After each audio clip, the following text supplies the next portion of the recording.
aboard the Disneyland Monorail. For your safety, please remain seated, keeping your hands, arms, feet, and legs inside the train.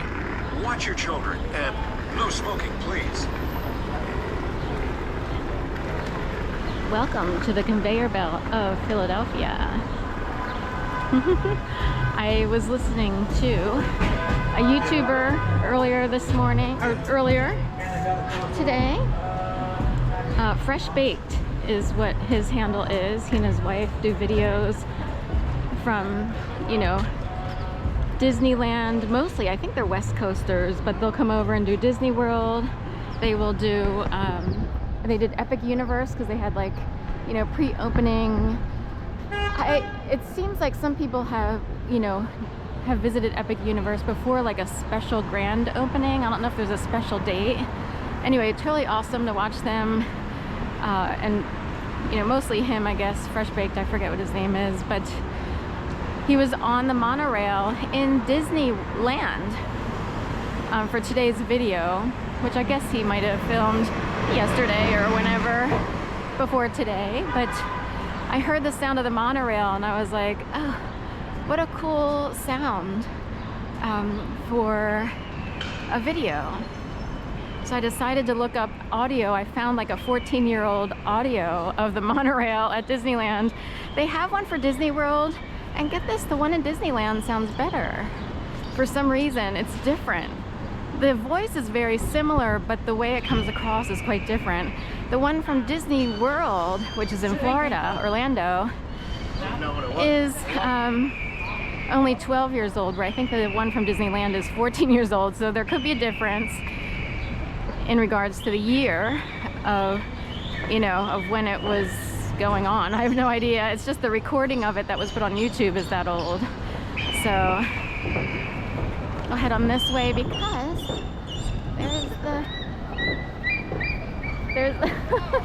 there's the Eagle van.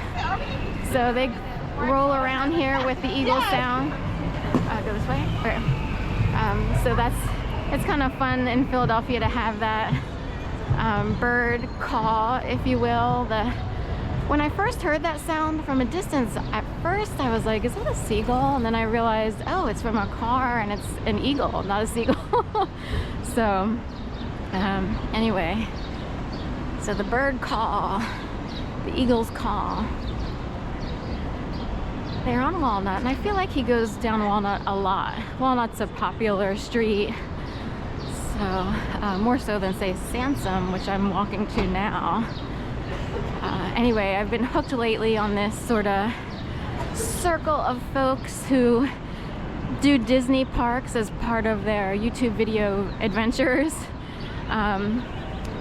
So they kind of show the rides, they show anything new, they talk about what's closed. And they, they'll do reviews of merchandise, food, restaurants, new restaurants coming in. There's always something going on at these theme parks, and there's Theme Park Obsessed and Best Life and Beyond. And I'm sure I'm missing some. There's like Justin Scarred, I think, World of Micah, M-I-C-A-H, and also Jacob the Carpetbagger. And I know there's probably one or two that I'm missing, but that's what I can remember right now. Anyway, they popped up all of a sudden, and I noticed that they go around and do either trips or, travel, but a lot of theme parks, particularly Disney World and Disneyland. So it's kind of interesting. I went through a phase. It has to do with other associations that I had with Disney World. I love Mickey Mouse. I used to have a marionette, like a plastic puppet of Mickey Mouse that I had.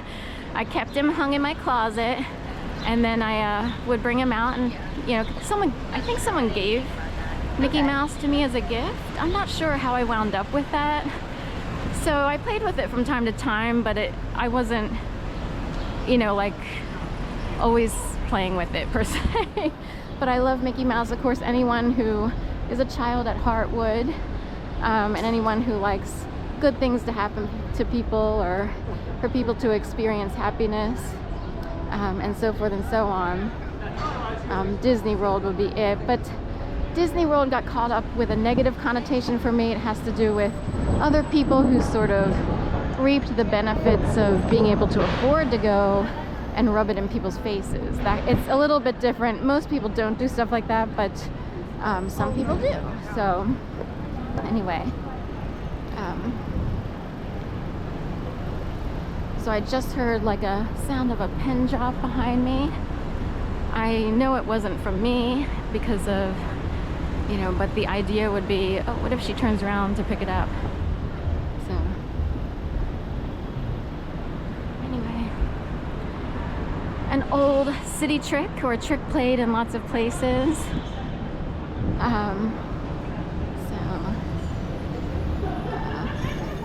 To throw someone off track. I know it sounds silly when you're an adult. You're like, oh, it can't be that bad.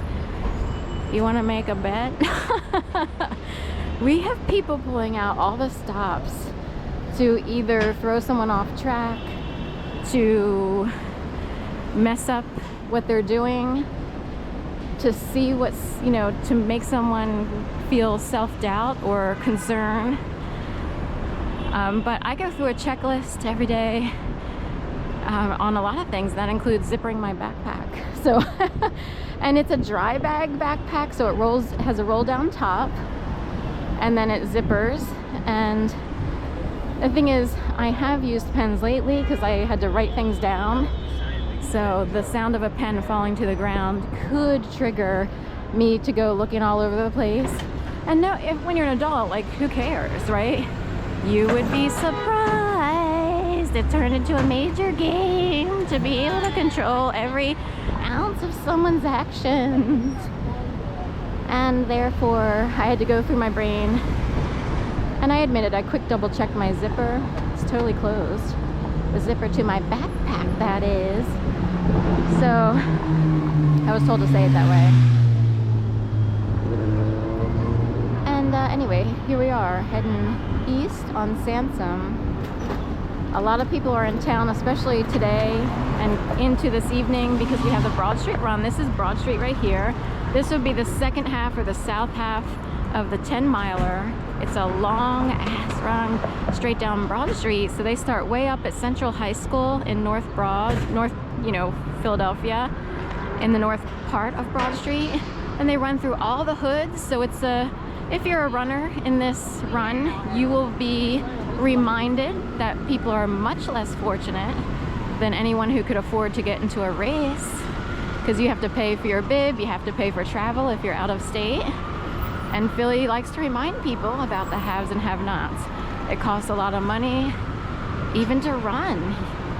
You need shoes, you need the right clothing.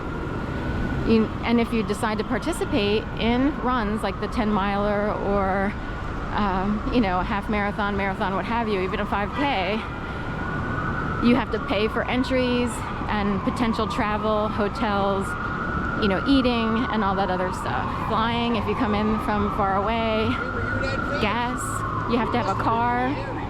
So when you run the Broad Street Run, you are reminded of all the people who do not have those things, and they're not even close to being able to spend the kind of money it takes just to be a runner.